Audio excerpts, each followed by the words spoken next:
So candy takes me to the thought of sugar addiction and nose candy, drugs generally. And I was interested to see that you don't think that addiction is the right frame or metaphor to talk about this. Why is that?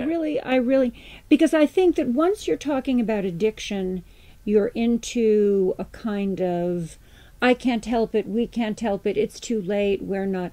Whereas in fact, in my research, I found that people, in fact, can do quite a bit to reverse their behavior with a phone. When you begin to work with children and tell them no phones in classrooms, just no phones in classrooms, or when you work with families and say no phones at dinner, no phones in the kitchen, no phones in the dining room, we're just going to talk at meals, no phones in the car.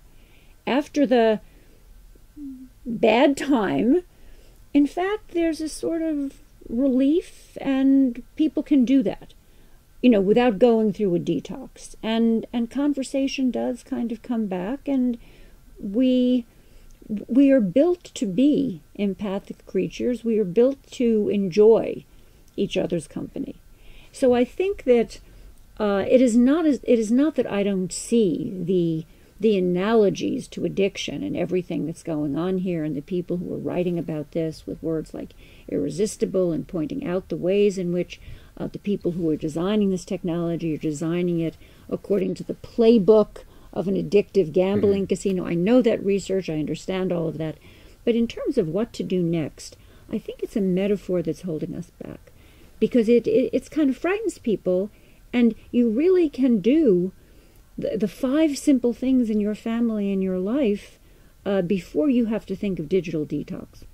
So it's really my wanting to move away from that metaphor is strategic, it's political, and it's psychological, because as a psychologist, I think most people aren't there yet. They're using this detox thing as an excuse not to just put their phone away at lunch.